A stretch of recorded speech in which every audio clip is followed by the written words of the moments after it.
इतिहास। हिंदू धर्म। हिंदू धर्म की मुख्य किताबें वेद, उपवेद, वेदांग तथा ब्राह्मण ग्रंथ इत्यादि हैं। वेद चार हैं: ऋग्वेद, सामवेद, यजुर्वेद और अथर्ववेद। पांचवा वेद पुराणों को माना जाता है। पुराणों को ही वेदों का वेद कहा जाता है। वेदों की रचना वेदों की रचना किसी मानव ने नहीं की थी, इसीलिए इन्हें अपुरुषे कहा जाता है। वेदों का संकलन कृष्ण द्वैपायन वेद व्यास जी ने किया था तथा कृष्ण द्वैपायन वेद व्यास जी ने उस समय तीन ही वेदों का संकलन किया था: ऋग्वेद, सामवेद और यजुर्वेद का। इसीलिए इन तीनों वेदों को वेद त्रय कहा जाता है।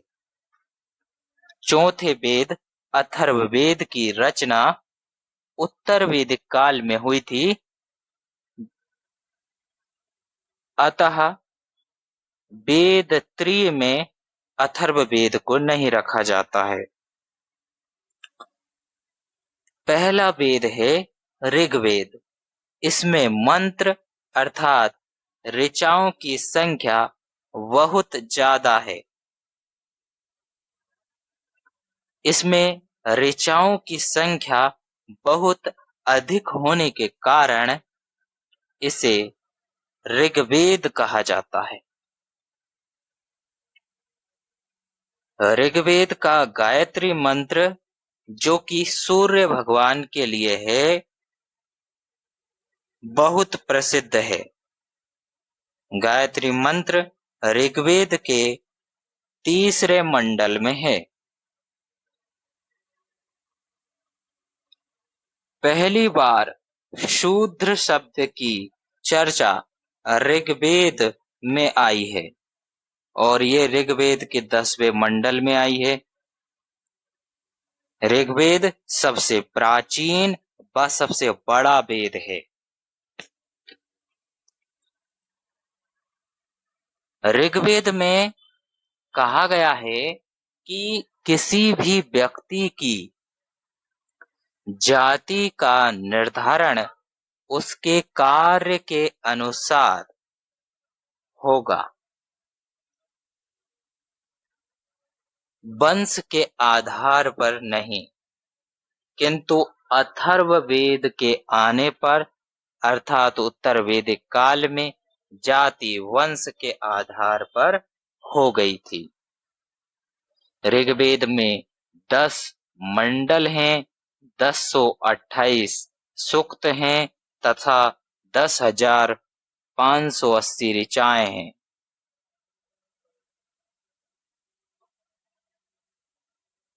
ऋग्वेद का दूसरा व 7वां मंडल पुराना है व पहला व 10वां मंडल नया है। ऋग्वेद के 9वें मंडल में सोम देवता की चर्चा है।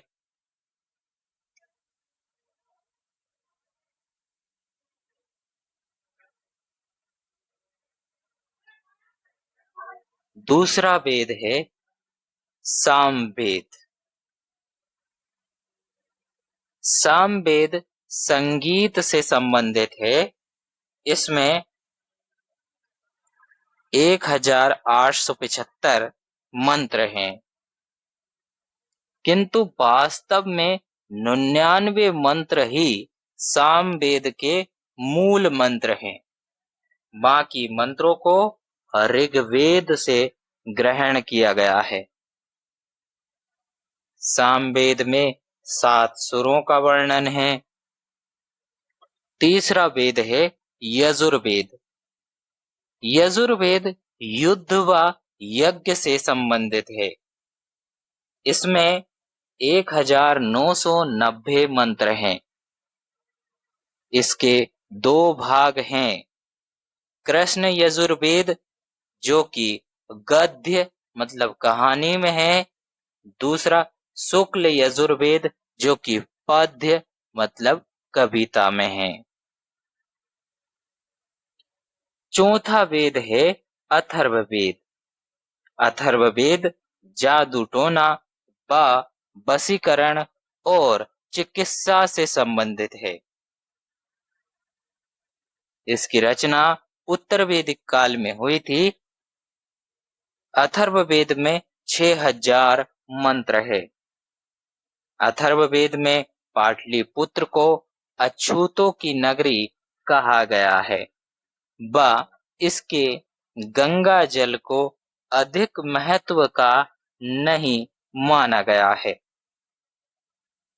क्योंकि आर्यों के राजा गौतम राहुगढ़ जब पाटलिपुत्र को आर्यों का गढ़ अर्थात आर्यकरण करने पाटलिपुत्र आए थे, तो उनके पास की आग की ज्वाला गंडक नदी पार करते समय बुझ गई थी। इसलिए उन्होंने पाटलिपुत्र को श्राप दे दिया और कहा कि इसका गंगा जल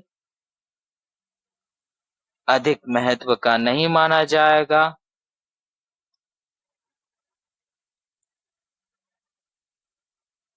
वेद व उनके उपवेद निम्न प्रकार हैं। ऋग्वेद का उपवेद आयुर्वेद, सामवेद का उपवेद गंधर्व वेद, यजुर्वेद का उपवेद धनुर्वेद, अथर्ववेद का उपवेद शिल्पवेद।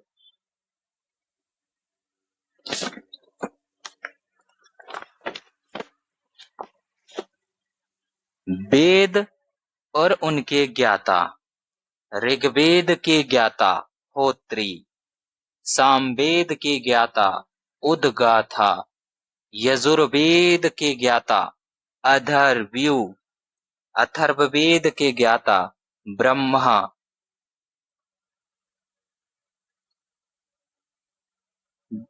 उपवेद और उनके ज्ञाता।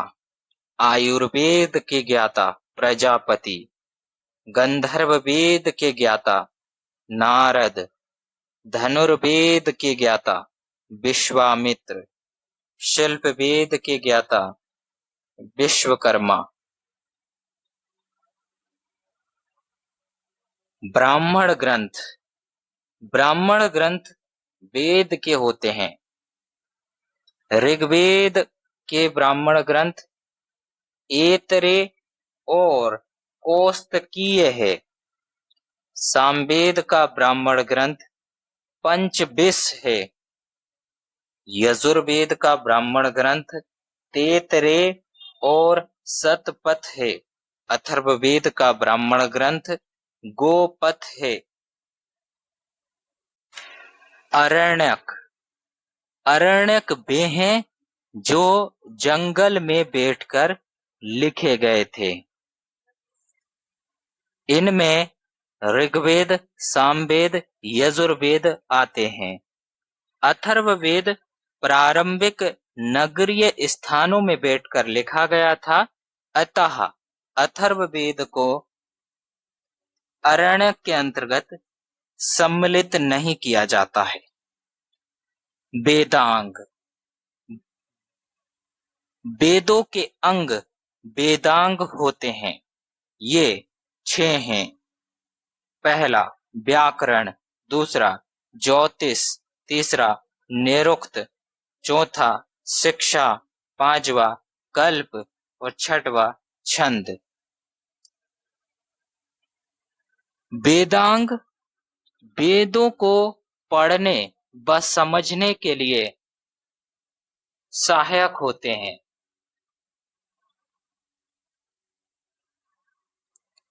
पुराण।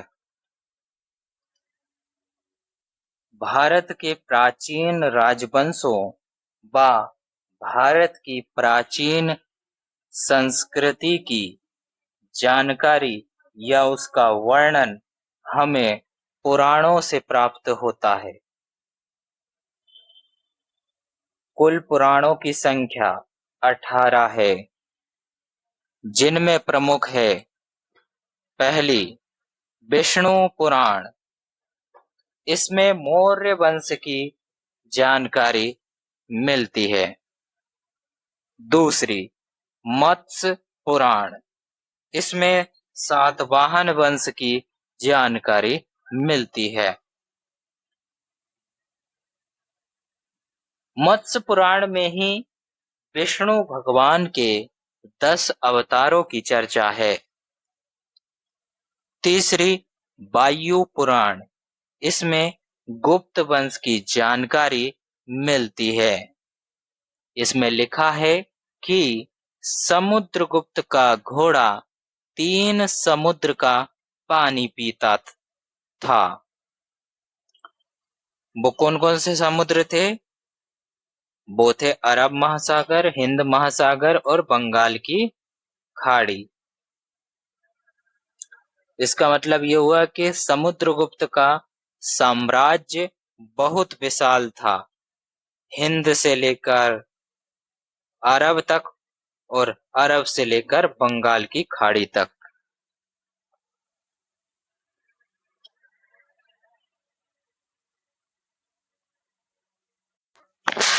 पुराणों की रचना महर्षि ऋषि तथा उग्र श्रावा ने की थी।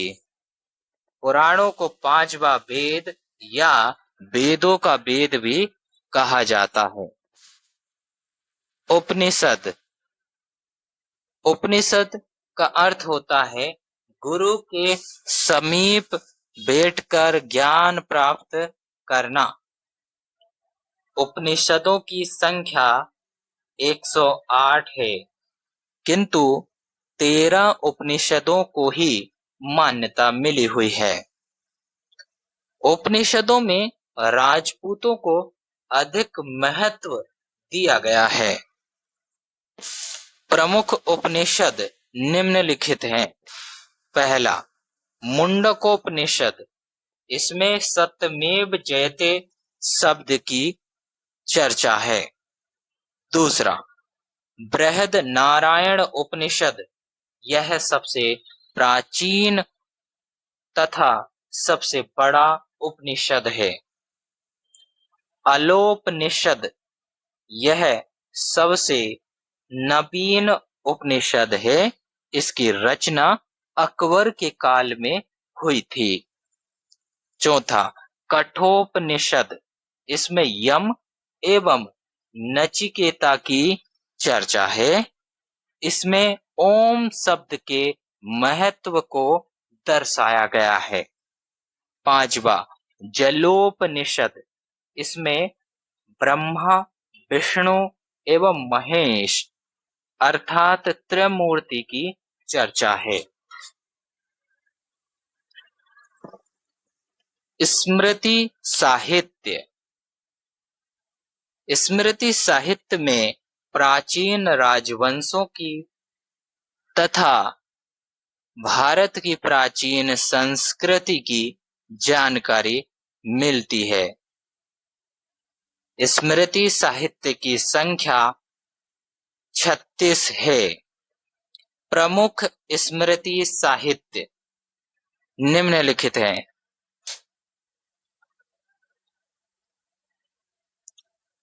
याज्ञवल्क्य स्मृति साहित्य। ऋषि याज्ञवल्क्य द्वारा रचित। ऋषि याज्ञवल्क्य ने कहा था कि संसार ही स्वर्ग है। जो मन कर रहा है वो करो। उन्होंने कहा है कि अगर कर्जा लेकर भी घी पीना पड़े तो पियो। याज्ञवल्क्य स्मृति साहित्य में जुआ खेलने को उचित बताया गया है। दूसरी मनु स्मृति। यह सबसे प्राचीन राजनीतिक किताब है। इसे धर्म शास्त्र भी कहते हैं।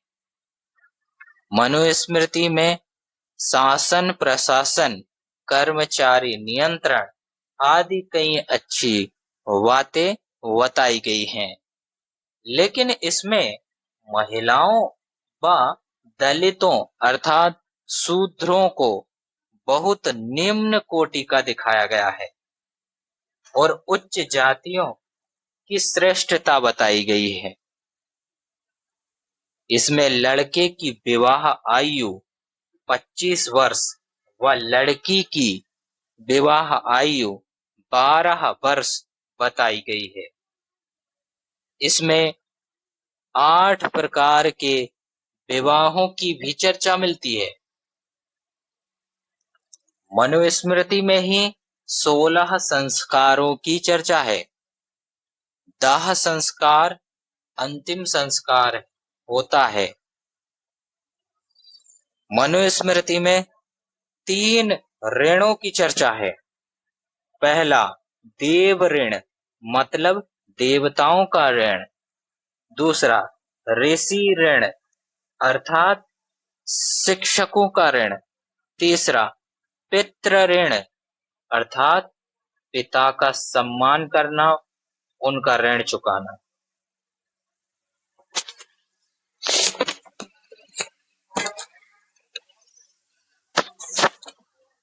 मनुस्मृति में ही 4 पुरुषार्थ की चर्चा है। पहला पुरुषार्थ धर्म। धर्म का अर्थ होता है कर्तव्य। दूसरा अर्थ अर्थात धन, तीसरा काम अर्थात यौन संबंध, चौथा मोक्ष।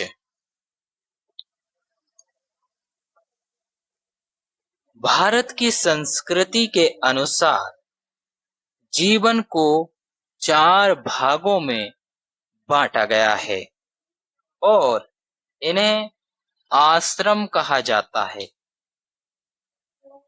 किंतु जन्म से 5 वर्ष तक की आयु को बाल्यावस्था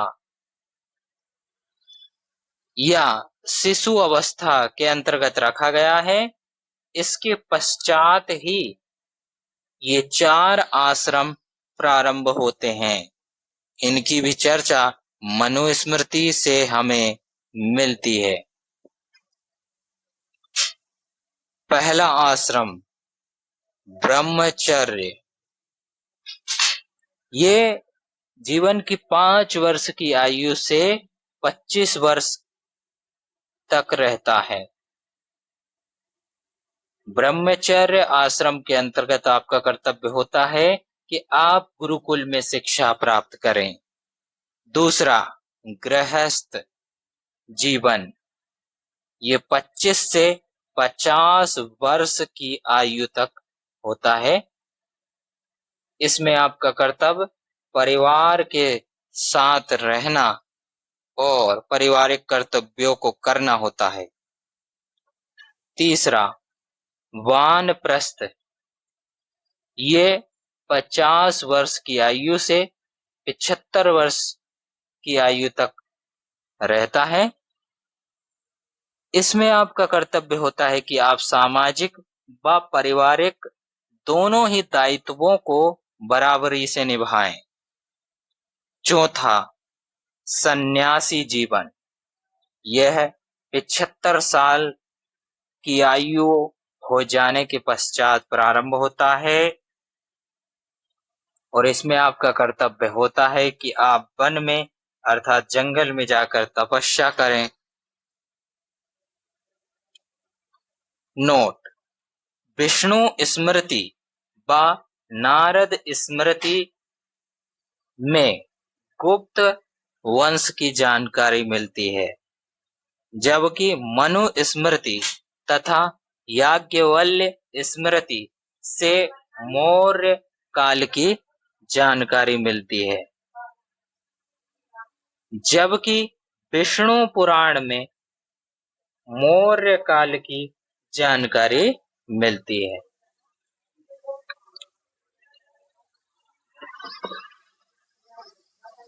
महाकाव्य।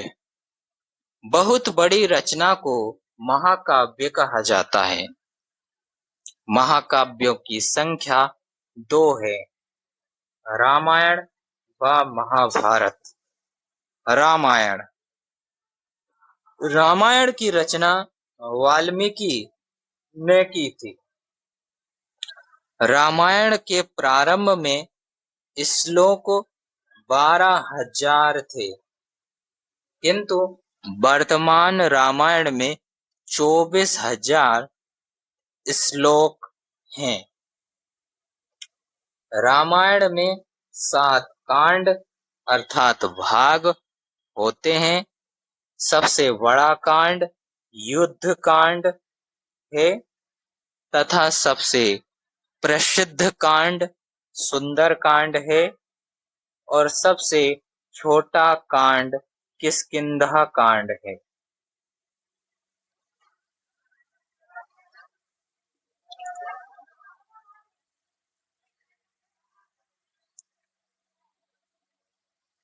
महाभारत